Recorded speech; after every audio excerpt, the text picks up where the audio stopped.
ପିଲାମାନେ ମୁଁ କହିଥିଲି ଆଉ ଗୋଟେ ନୂଆ କବିତା ସହ ବା ନୂଆ କାହାଣୀ ସହ ନୂଆ କଥା ସହ ମୁଁ ଆପଣମାନଙ୍କ ସମ୍ମୁଖରେ ଉପସ୍ଥିତ ହେବି।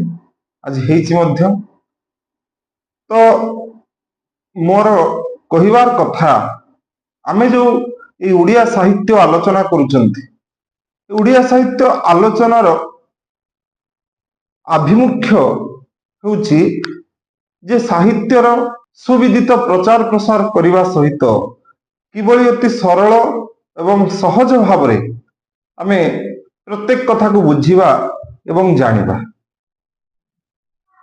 ଆଜି ସେମିତି ଏକ କବିତା ସହିତ ମୁଁ ଆପଣମାନଙ୍କ ସମ୍ମୁଖରେ ଉପସ୍ଥିତ।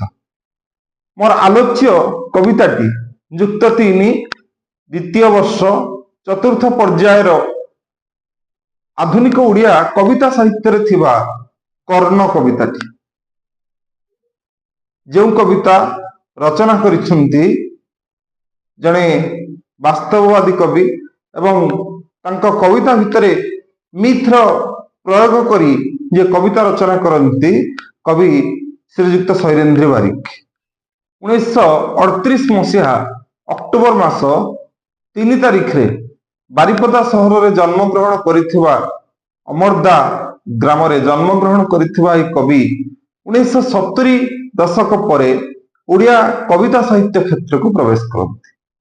ଯାହାଙ୍କର କବିତା ସେତେବେଳେ ସାହିତ୍ୟକୁ ଆଉ କିଛି ବାଟ ଆଗକୁ ନିଏ, ଯାହାଙ୍କର କବିତା ପାଶ୍ଚାତ୍ୟ ସାହିତ୍ୟର ଯେତେବେଳେ ଅନୁକରଣରେ ଆମ ସାହିତ୍ୟ ପ୍ରଭାବିତ ହେଉଥିଲା, ସେତେବେଳେ ମିଥ୍ର ପ୍ରୟୋଗ କରି ବାସ୍ତବବାଦକୁ କବିତା ମାଧ୍ୟମରେ ପ୍ରକାଶ କରିବାର ସ୍ୱପ୍ନ ଦେଖିଥିବା ଏହି କବି କେବଳ କବି ନଥିଲେ, ସେ ଥିଲେ ଏକାଧାରରେ ଜଣେ ଅଧ୍ୟାପକ, ସାହିତ୍ୟିକ, ସଫଳ ସମାଲୋଚକ, କବି ଏବଂ ଅନୁବାଦକ ମଧ୍ୟ।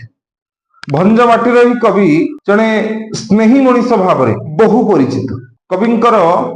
କବିଙ୍କର ପ୍ରଥମ କବିତା ପ୍ରକାଶ ପାଏ 1975 ମସିହା। କବି ତାଙ୍କର ପ୍ରଥମ କବିତାକୁ ପ୍ରଜ୍ଞା ପତ୍ରିକାରେ ପ୍ରକାଶ କରିଥିଲେ, କିନ୍ତୁ 1975 ମସିହାରେ ତାଙ୍କ ରଚିତ ପ୍ରଥମ କବିତା ପୁସ୍ତକ, ଯାହାର ନାଁ ଥିଲା ସାମାନ୍ୟ କଥନ, ଏହି କବିତା ତାଙ୍କୁ ଓଡ଼ିଶା ସାହିତ୍ୟ ଏକାଡେମୀ ପୁରସ୍କାରରେ ମଧ୍ୟ ପୁରସ୍କୃତ କରିଥିଲେ। ପରେ ପରେ 1981 ମସିହା କବିତା ପୁସ୍ତକ ଉପଭାରତ, 1985 ମସିହାରେ ଆକାଶ ପରି ନିବିଡ଼, 1986 ମସିହାରେ ଗୁଣୁ ଗୁଣୁ ଚିତ୍ରପଟ, 1989 ମସିହାରେ ଲୁହଠୁବି ଅନ୍ତରଙ୍ଗ ଏବଂ ଭାରି ମନେ ପଡ଼େ, 1990 ମସିହାରେ ଅନୁଭାରତ, 1991 ମସିହାରେ ଆମେ ଦୁହେଁ, 1995 ମସିହାରେ ଚହଲା ଛାଇରେ ଘଡ଼ିଏ, 1997 ମସିହାରେ ପଢ଼ ବା ନ ପଢ଼, 1999 ମସିହାରେ ହଳଦୀ ବସନ୍ତ, 2001 ମସିହାରେ ଆମ ଦୁହିଁଙ୍କ କଥା ଏବଂ ଆଉ ଯାହା କହିବାକୁ ଥିଲା, ଏସବୁ କବିତା ତାଙ୍କର ପ୍ରକାଶ ପାଇଛି। ତ ଏହାରି ମଧ୍ୟରେ ଜଣାପଡ଼େ ସେତେବେଳେ ସାହିତ୍ୟ ପ୍ରତି ସେ କେତେ ଦୁର୍ବଳ ଥିଲେ ଏବଂ ଓଡ଼ିଆ ସାହିତ୍ୟକୁ ତାଙ୍କର ଅବଦାନ କଣ କଣ ହୋଇଛି। ତ ଇଏ ଯାହା ବି ହଉ, ଆଜି ଆମେ ଯୋଉ କବିତାଟି ଆଲୋଚନା କରିବା, ଏ କବିତାଟିର ନାଁ ହେଉଛି କର୍ଣ୍ଣ। ମୁଁ କବିତା ସମ୍ପର୍କରେ ଯିବା ପୂର୍ବରୁ କର୍ଣ୍ଣଙ୍କର ଜୀବନ ଭିତରକୁ ଯିବି ଏବଂ କର୍ଣ୍ଣଙ୍କ ଜୀବନର ଯେଉଁ କରୁଣ ଚିତ୍ରପଟ ସବୁ ରହିଛି ସେ ସବୁ ସମ୍ପର୍କରେ ଆଲୋଚନା ନିଶ୍ଚୟ କରିବି। ପିଲାମାନେ, ସେ ସଂସ୍କୃତ ମହାଭାରତ ହେଉ ଅଥବା ସାରଳା ଦାସଙ୍କ ଓଡ଼ିଆ ମହାଭାରତ, ଯେଉଁଠି ବି ଦେଖିଲେ କୌରବ ଓ ପାଣ୍ଡବଙ୍କ ଭିତରେ କର୍ଣ୍ଣ ଏମିତି ଏକ ଚରିତ୍ର ଯିଏ ସାରା ଜୀବନ ଅବହେଳିତ ହୋଇ ରହିଯାଇଛି। ତା ପୂର୍ବରୁ ଟିକେ ମୁଁ କାହାଣୀ ଆଡ଼କୁ ଯିବି। କୁନ୍ତୀ ଯେତେବେଳେ ବିବାହ କରିନଥିଲେ, ମହର୍ଷି ଦୁର୍ବାସାଙ୍କର ସେବା ଶୁଶ୍ରୂଷା କରିବା ଫଳରେ ସେ ଏକ ବୈଜୟନ୍ତୀ ମାଳି, ଅତି ଦୁର୍ଲଭ ମାଳିଟିଏ ତାଙ୍କୁ ପ୍ରଦାନ କରିଥିଲେ ଏବଂ କହିଥିଲେ, ପୁତ୍ରୀ, ଏ ମାଳି ଧରି ତମେ ଯାହାଙ୍କୁ ସ୍ମରଣ କରିବ, ସେ ସେହି କ୍ଷଣି ସେହି ମୁହୂର୍ତ୍ତରେ ସେ ଦେବସୁତ ସେମାନେ ତମ ସାମ୍ନାରେ ଉପସ୍ଥିତ ହେବେ ବା ସେ ଦେବତା ମାନେ ତମ ସାମ୍ନାରେ ସେତେବେଳେ ଉପସ୍ଥିତ ହେବେ। ଋଷି ମାଳି ଦେଇ ଚାଲିଯିବା ପରେ ତାଙ୍କର ସତ୍ୟାସତ୍ୟ ପରୀକ୍ଷା କରିବା ପାଇଁ କୁନ୍ତି ସେ ମାଳିଟିକୁ ଧରି ସୂର୍ଯ୍ୟଦେବଙ୍କୁ ସ୍ମରଣ କଲେ। କିନ୍ତୁ ସେ ଜାଣିନଥିଲେ ଅପୂର୍ବ ତେଜ ସହ ସେଇ ମୁହୂର୍ତ୍ତରେ ତାଙ୍କ ସାମ୍ନାରେ ସୂର୍ଯ୍ୟ ପ୍ରକଟ ହେବେ ବୋଲି। ତାଙ୍କୁ ଯେତେବେଳେ ପଚାରିଲେ ମତେ କାହିଁକି ସ୍ମରଣ କଲ, ସେ କହିଲେ ମୁଁ ଜାଣିନଥିଲି ଯେ ଆପଣ ବାସ୍ତବରେ ଆସିବେ ବୋଲି, ଏବଂ ଋଷିଙ୍କର ଏଇ ଆଶୀର୍ବାଦ କେତେ ସତ୍ୟ ମୁଁ ତା ପରଖୁଥିଲି। କିନ୍ତୁ ସୂର୍ଯ୍ୟଦେବ କହିଲେ ସେମିତି ବିନା କାରଣରେ କୌଣସି ଦେବତାଙ୍କୁ ନିମନ୍ତ୍ରଣ କରାଯାଏ ନାହିଁ। ଯଦି ନିମନ୍ତ୍ରଣ କରିଛ, ମୁଁ ଉପହାର ସ୍ୱରୂପ ତମକୁ ଏକ ପୁତ୍ର ସନ୍ତାନଟିଏ ପ୍ରଦାନ କରିବି। ବଡ ଆଶ୍ଚର୍ଯ୍ୟ, ସେତେବେଳେ କୁନ୍ତି ଅବିବାହିତ। ଏ ଅବିବାହିତ ଅବସ୍ଥାରେ କେହି ବି ଝିଅ ଗୋଟେ ସନ୍ତାନକୁ ଗ୍ରହଣ କରିବା ସେତେବେଳେ ଭାବନାର ବାହାରେ ଥିଲା। ସାମାଜିକ ନିୟମ, ସାମାଜିକ ପ୍ରଥା ଭିତରେ ଗୋଟେ ଅବିବାହିତ ସମୟର କୌଣସି ଝିଅ ସନ୍ତାନଟିଏ ରଖିବାର ଅର୍ଥ ତାର ଚରିତ୍ର ଉପରକୁ କୁଠାରଘାତ ହେବ। ଅନ୍ୟପଟେ ସେ ବା ତାଙ୍କୁ ବିଶ୍ୱାସ କରିବ କି ଘଟଣା ଏମିତି? ସୂର୍ଯ୍ୟଦେବ ତାଙ୍କୁ କହିଲେ ଦେଖ, ଏଇ ଯୋଉ ସନ୍ତାନଟି ମୁଁ ତମକୁ ପ୍ରଦାନ କରିବି, ତମ କର୍ଣ୍ଣ ବାଟେ ଜନ୍ମ ଗ୍ରହଣ କରିବ ବା କାନ ବାଟେ ଜନ୍ମ ଗ୍ରହଣ କରିବ। ସେଇଆ ହିଁ ହୁଏ। କାନ ବାଟେ ଜନ୍ମ ଗ୍ରହଣ କରିସାରିବା ପରେ ସନ୍ତାନଟି ତା ନାଁ କର୍ଣ୍ଣ ବୋଲି ଗୋଟେ ମଞ୍ଜୁଷା ମାନେ ଯୋଉଟାରେ ଗୋଟେ ଡଲା ଭଳି ଗୋଟେ ଜିନିଷ, ଯୋଉଥିରେ କର୍ଣ୍ଣକୁ ଶୁଆଇ ଦେଇ ନଦୀରେ ଭସେଇ ଦେଇଛନ୍ତି। ପାଖରେ ଲେଖି ଦେଇଛନ୍ତି ସମୀପତ୍ରରେ ଯେ ୟାର ନାଁ ହଉଛି କର୍ଣ୍ଣ। ଏବଂ ସେ ଭାବିଛନ୍ତି ବୋଧହୁଏ ଏ କଳଙ୍କର ବୋଝ ତାଙ୍କ ମୁଣ୍ଡରୁ ଲିଭିଗଲା। କିନ୍ତୁ ସମୟ ଆସେ, କୁନ୍ତି ବିବାହ କରନ୍ତି ହସ୍ତିନାପୁରର ରାଜକୁମାର ପଣ୍ଡୁଙ୍କୁ, ଏବଂ ସେଠାରେ 5 ପୁତ୍ରର ସେ ଜନନୀ ହୁଅନ୍ତି। କିନ୍ତୁ ଆଉ ଗୋଟେ ପୁତ୍ର ଯେ ତାଙ୍କର ଅଛି, ସାରା ଜୀବନ ଏଇ ଯୋଉ ସତ୍ୟକୁ ସେ କେବେ ଭୁଲି ପାରିନା। ଆଉ ଯାହା ଭାବିନଥିଲେ ଜୀବନରେ ସେଇଆ ହିଁ ଘଟିଛି। ଅନେକ ମୁହୂର୍ତ୍ତରେ କର୍ଣ୍ଣ ତାଙ୍କ ସାମ୍ନାକୁ ଆସିଛି। ନିଜର ମାତୃତ୍ୱକୁ ପରିପ୍ରକାଶ କରିବାକୁ ସେ କେତେ ଥର ଚେଷ୍ଟା କରିଛନ୍ତି, କିନ୍ତୁ କୋଉଠି ନା କୋଉଠି କେହି ଜଣେ ତାଙ୍କୁ ଅଟକେଇ ଦେଲା ଭଳି ସେ ମନେ କରି ଚୁପ ରହିଯାଇଛନ୍ତି। କିନ୍ତୁ ଏହାରି ଭିତରେ ବଳି ପଡିଛି କି? କର୍ଣ୍ଣ ଯେତେବେଳେ ମଞ୍ଜୁଷାରେ ଭାସି ଭାସି ଯାଉଛନ୍ତି, ସେତେବେଳେ ପିତାମହ ଭୀଷ୍ମଙ୍କ ରଥର ସାରଥୀ ଅଧିରଥ ତାଙ୍କୁ ପାଇ ଘରକୁ ନେଇ ଯାଇଛନ୍ତି। ଯେହେତୁ ସେ ଅପୁତ୍ରିକ ଥିଲେ, ତାଙ୍କ ପତ୍ନୀଙ୍କର ନାଁ ରାଧା। ଉଭୟ ପିଲାଟିକୁ ଅତି ସ୍ନେହର ସହ ଲାଳନ ପାଳନ କଲେ ଏବଂ କୁନ୍ତୀଙ୍କ ଠାରୁ ଜନ୍ମ ଗ୍ରହଣ କରିଥିବା ଏହି କୌନ୍ତେୟ କର୍ଣ୍ଣ ପରବର୍ତ୍ତୀ ସମୟରେ ରାଧେୟ ରୂପରେ ନାମିତ ମଧ୍ୟ। କିନ୍ତୁ ପଛରେ ତାଙ୍କର ଆଉ ଗୋଟେ ଦୁର୍ବଳତା ରହିଗଲା ଯେ ସେ ହଉଛନ୍ତି ସୁତପୁତ୍ର। ଯେତେବେଳେ କୌରବ ଏବଂ ପାଣ୍ଡବ ଦ୍ରୋଣାଚାର୍ଯ୍ୟଙ୍କ ନିକଟକୁ ବିଦ୍ୟା ଶିକ୍ଷା କରିବା ପାଇଁ ଗଲେ, କର୍ଣ୍ଣ ମଧ୍ୟ ଯାଇ ପହଞ୍ଚିଲେ, କିନ୍ତୁ ତାଙ୍କୁ ସେଠୁ ଫେରେଇ ଦିଆଗଲା। ତାପରେ ସେ ବ୍ରାହ୍ମଣ ବେଶ ଧରି ପରଶୁରାମଙ୍କୁ ଗୁରୁ କରି ତାଙ୍କ ପାଖରୁ ବିଦ୍ୟା ଶିକ୍ଷା କଲେ। କିନ୍ତୁ ଏମିତି ବି ଗୋଟେ ସମୟ ପହଞ୍ଚିଲା, ପରଶୁରାମଙ୍କ ପାଖରେ ସେ ଧରା ପଡିଗଲେ ଏବଂ ପରଶୁରାମ ତାଙ୍କୁ ଅଭିଶାପ ଦେଲେ, ତମେ ମୋ ସହ ଛଳନା କରି ବିଦ୍ୟା ଶିକ୍ଷା କରିଛ, ଉପଯୁକ୍ତ ସମୟରେ ବିଦ୍ୟା ତମର ମନେ ପଡିଗଲି। ଆଉ କଣ ଅଛି? ଗୁରୁ ଯେତେବେଳେ ଅଭିଶାପ ଦିଅନ୍ତି, ଗୁରୁ ଯେତେବେଳେ ଗାଳି ଦିଅନ୍ତି ନା, ସାରା ଜୀବନ ସେ ଅଭିଶାପର ବୋଝକୁ ମୁଣ୍ଡେଇ ବଞ୍ଚିବା ଅନେକ କଷ୍ଟ। ତାପରେ କର୍ଣ୍ଣ ଆସନ୍ତି ନିଜର ବୀରତ୍ୱ ପ୍ରକାଶ କରିବା ପାଇଁ। ଏ ସମଗ୍ର ବିଶ୍ୱରେ ସମସ୍ତଙ୍କୁ ପ୍ରତିହତ କଲା ଭଳି ସେ ଜଣେ ଧନୁର୍ଦ୍ଧର। କିନ୍ତୁ ଧନୁର୍ଦ୍ଧର କର୍ଣ୍ଣ ପ୍ରତ୍ୟେକ ମୁହୂର୍ତ୍ତରେ ସେ ତାଙ୍କର ଦୁର୍ବଳତା ପାଖରେ ପରାଜିତ ହୁଅନ୍ତି। ଯେତେବେଳେ କୌରବ ଏବଂ ପାଣ୍ଡବ ମାନେ ଫେରନ୍ତି ହସ୍ତିନାପୁର ଏବଂ କିଏ କୋଉ ବିଦ୍ୟାରେ ନିପୁଣ ନିଜର ବିଦ୍ୟା ପ୍ରଦର୍ଶନ କରନ୍ତି, ଯେତେବେଳେ ଅର୍ଜୁନଙ୍କ ନାଁ ଆସେ, ଗୁରୁ ଦ୍ରୋଣ କହନ୍ତି ମୋ ଶିଷ୍ୟ ଅର୍ଜୁନଙ୍କ ସମକକ୍ଷ ଧନୁର୍ବିଦ୍ୟାରେ ନିପୁଣ ଅଦ୍ୱିତୀୟ ଅର୍ଜୁନ ବା ତାଙ୍କୁ ପରାସ୍ତ କରିବା ଭଳି ବିଶ୍ୱରେ ଆଉ କେହି ନାହାନ୍ତି। ସେଇ ସମୟରେ ପହଞ୍ଚନ୍ତି କର୍ଣ୍ଣ। ଥରଟେ ପରୀକ୍ଷା ହେଇଯାଉ, ନା ତମେ ପରୀକ୍ଷାରେ ଭାଗ ନେଇପାରିବନି, କାରଣ ସେ ଜଣେ ରାଜକୁମାର ଏବଂ ତମେ ହଉଛ ଜଣେ ସୁତପୁତ୍ର। ଏଇ ଯୋଉ କୁଠାରଘାତ ସାମ୍ନାରେ ବସିଛନ୍ତି ମା କୁନ୍ତି, ଅନୁଭବ କରିଛନ୍ତି ଏ ଆଉ କେହି ନୁହଁ, ଇଏ ମୋର ପ୍ରଥମ ସନ୍ତାନ, ଇଏ ହଉଛି କର୍ଣ୍ଣ। କିନ୍ତୁ ଚାହିଁଲେ ମଧ୍ୟ କହିପାରୁନାହାନ୍ତି। କର୍ଣ୍ଣ ଦେଖିଛନ୍ତି ଏତେ ଦେବୀ ପ୍ରତିମା ଭଳି ଆଭା ଝଟକୁଥିବା ସେଇ ସ୍ତ୍ରୀ ଲୋକ ଜଣକ ସହିତ ମୋର କଣ ସମ୍ପର୍କ? ମୋ ମା କି କେହି ଜଣେ ଆପଣାର ଲୋକ ଯଦି ଦୂରରେ ଥାଏ, ସେ ଆପଣାର ଲୋକର ଯଦି ଆମ କଥା ମନେ ପଡୁଥାଏ, ଆମର କେବେ ନା କେବେ ତା କଥା ନିଶ୍ଚୟ ମନେ ପଡିବ। ରକ୍ତର ସମ୍ପର୍କ ନିଶ୍ଚୟ ଡାକିବ। କିନ୍ତୁ ପରିସ୍ଥିତିର ଆଢୁଆଳରେ କୁନ୍ତି ବି ଚୁପ୍ ରହିଛନ୍ତି, କର୍ଣ୍ଣ ବି ଅପମାନିତ ହେଇଛନ୍ତି।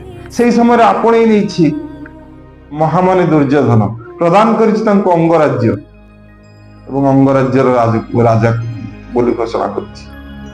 କିନ୍ତୁ ସେ ଯେତେ ରାଜା ହେଲେ ମଧ୍ୟ ସୁତପୁତ୍ର ଯୋଉ ସାଙ୍ଗିଆ ତାଙ୍କୁ କେବେ ବି ଛାଡିକି ଯାଉନାହିଁ।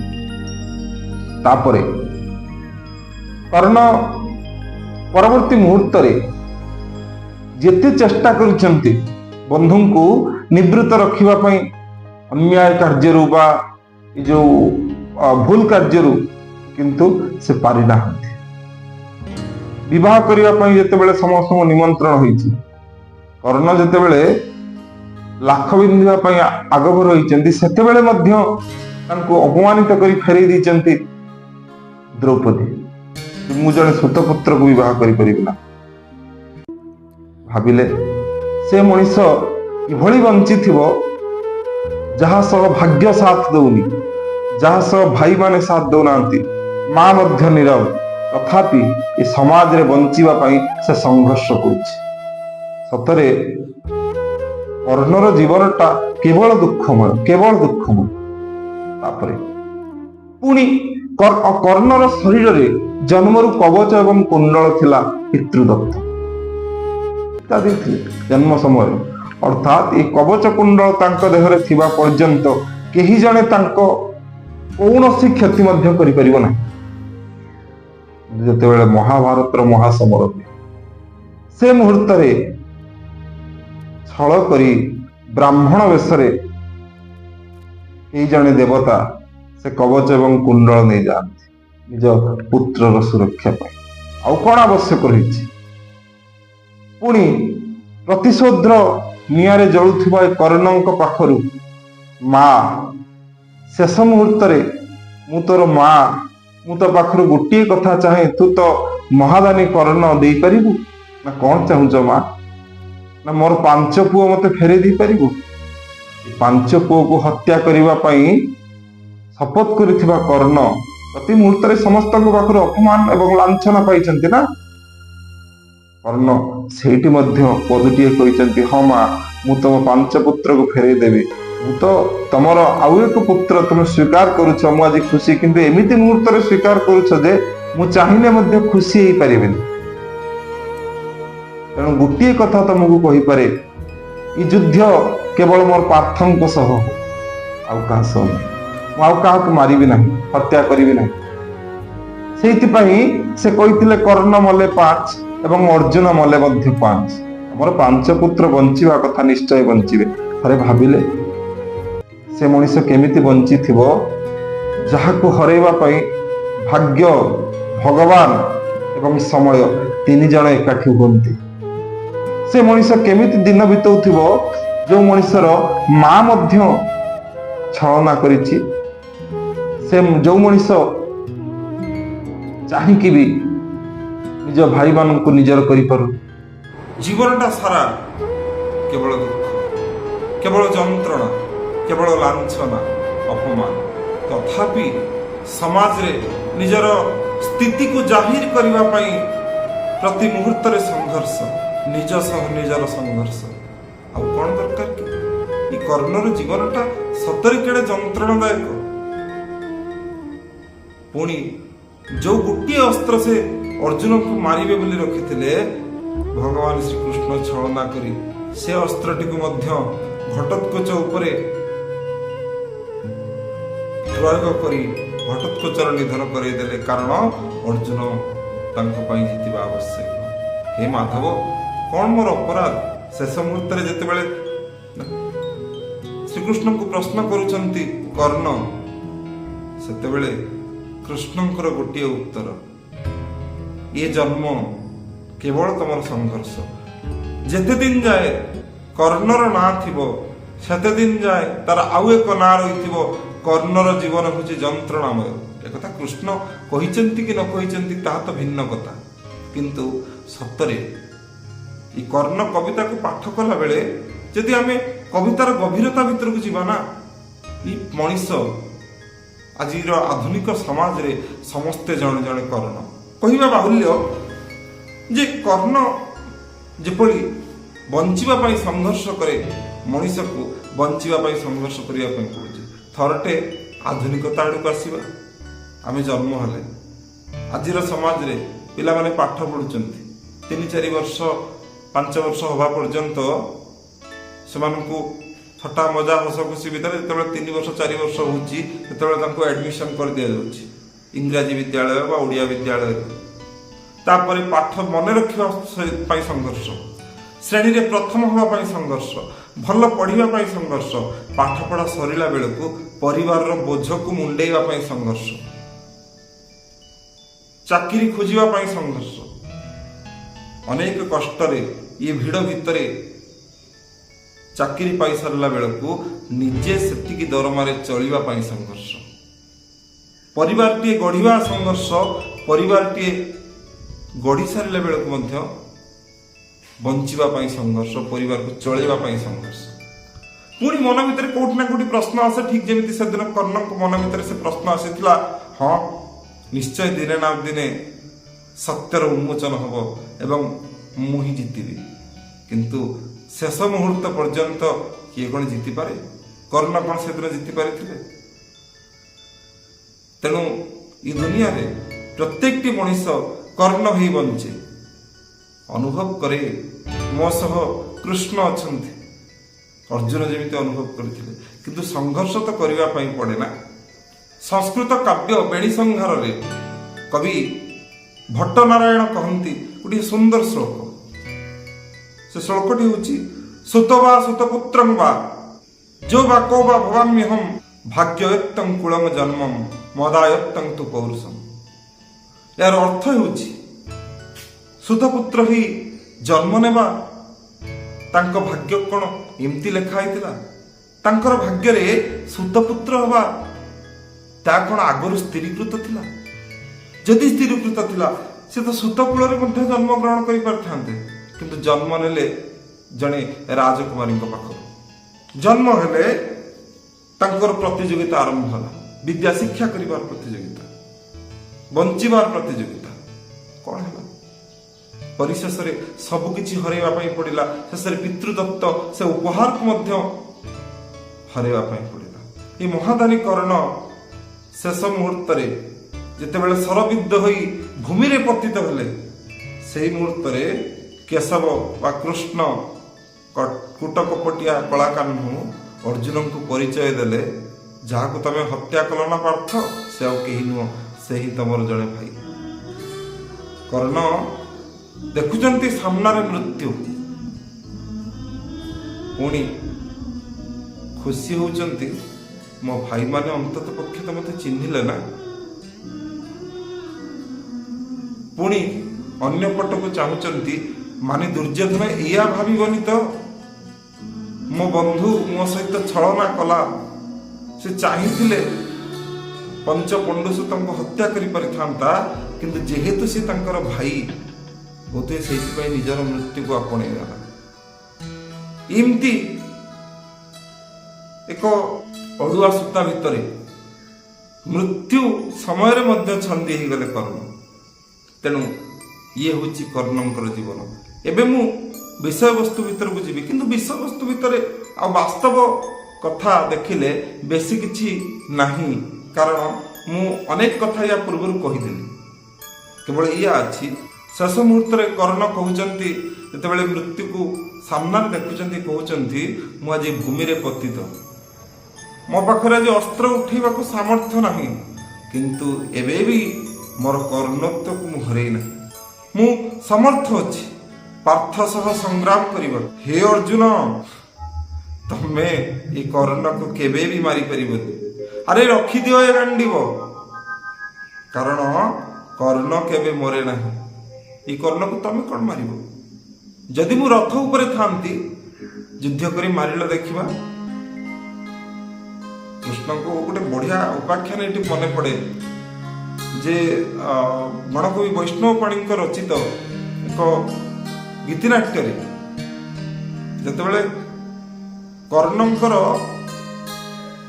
ଅସ୍ତ୍ର ଚାଳନା ପରେ 10 ହାତ ପଛକୁ ଘୁଞ୍ଚି ଯାଉଛି ଅର୍ଜୁନଙ୍କ ରଥ, ଏବଂ ଅର୍ଜୁନ ଆଉ ଏକ ତୀର ମାରିବା ପରେ କର୍ଣ୍ଣଙ୍କର ରଥକୁ କିଛି ବାଟ ଦୂରକୁ ଘୁଞ୍ଚେଇ ଦଉଛନ୍ତି, ସେତେବେଳେ କୃଷ୍ଣ ନୀରବ ରହୁଛନ୍ତି। ପୁଣି କର୍ଣ୍ଣ ଯେତେବେଳେ ଆଉ ଏକ ତୀର ମାରି ଅର୍ଜୁନ ଏବଂ କୃଷ୍ଣଙ୍କ ରଥକୁ ଅନେକ ବାଟ ଦୂରକୁ ଘୁଞ୍ଚେଇ ଦଉଛନ୍ତି, ସେତେବେଳେ କୃଷ୍ଣ ଟିକେ ପ୍ରଶଂସା କରିଦେଇଛନ୍ତି କର୍ଣ୍ଣଙ୍କର। ଆହା ହା, କେଡ଼େ ସୁନ୍ଦର ଯୁଦ୍ଧରେ, ବାଃ, ଧନ୍ୟତମ ବୀରତ୍ୱ। ଅର୍ଜୁନଙ୍କର ମନ ଟିକେ ଉଣା ହେଲା, ମହାପ୍ରଭୁ ତମେ ମୋ ରଥର ସାରଥି। ବନ୍ଧୁ, ତମେ ନିଜେ ଦେଖୁଛ ମୁଁ ଏତେ ଅସ୍ତ୍ର ମାରିଲି, କର୍ଣ୍ଣର ରଥକୁ ଏତେ ବାଟ ପର୍ଯ୍ୟନ୍ତ ଘୁଞ୍ଚେଇଲି, ତମେ ପଦଟେ କିଛି କହିଲନି। ଗୋଟିଏ ଅସ୍ତ୍ରରେ ସେ ମୋ ରଥକୁ କିଛି ବାଟ ଘୁଞ୍ଚେଇ ଦେଲା ପରେ ତମେ ତାର ପ୍ରଶଂସା କରୁଛ। ବନ୍ଧୁ, ତମେ ମୋର ନା ତାର? ସେଇଠୁ କୃଷ୍ଣ ସୁନ୍ଦର ଉତ୍ତରଟିଏ ଦେଇଛନ୍ତି। ଅର୍ଜୁନ, ବୁଝିବାକୁ ଚେଷ୍ଟା କର, ତମେ ବୀର, ମୁଁ ମନା କରୁନି।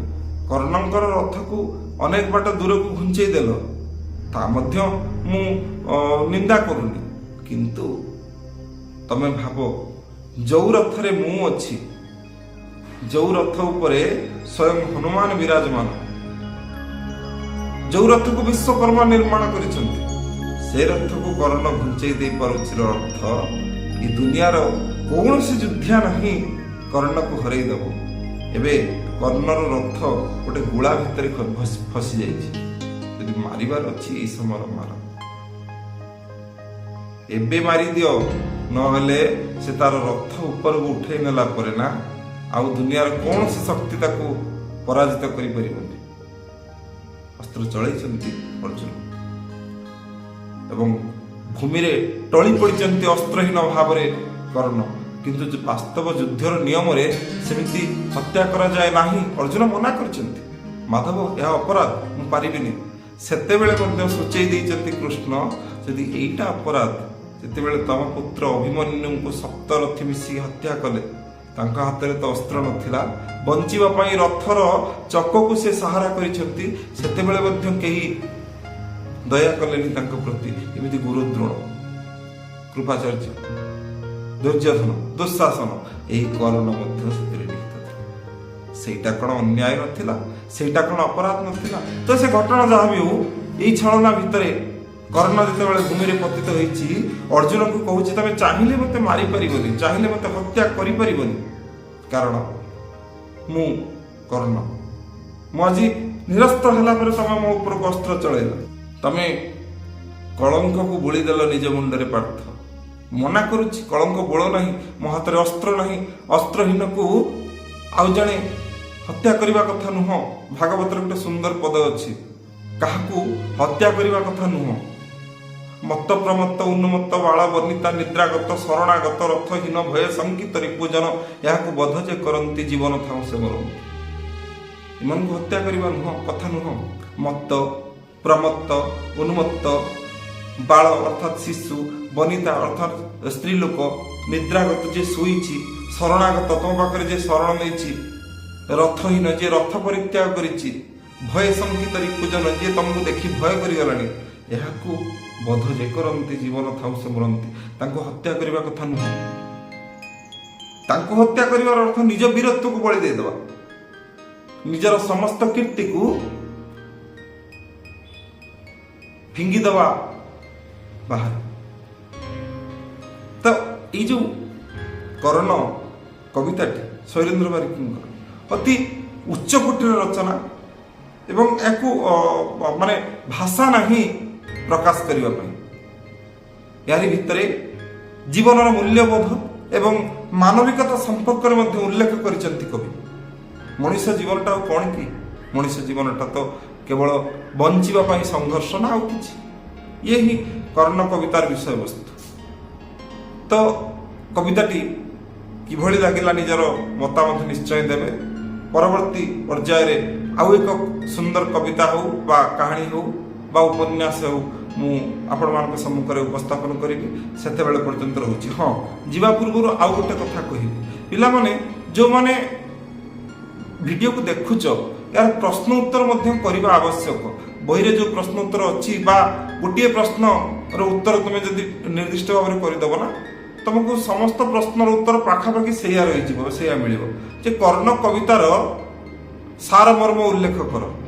ମୁଁ ଯାହା କହିଲି ଲେଖକୀୟ ପରିଚୟ ସହ ବା କାବ୍ୟିକ ପରିଚୟ ସହ ଯେଉଁ କଥା ଗୁଡ଼ିକ କହିଲି ସେଗୁଡ଼ିକ ଯଦି ଠିକ୍ ଭାବରେ ଖାତା କଲମରେ ଠାରି ନେବ, ତାହେଲେ ବୋଧ ହୁଏ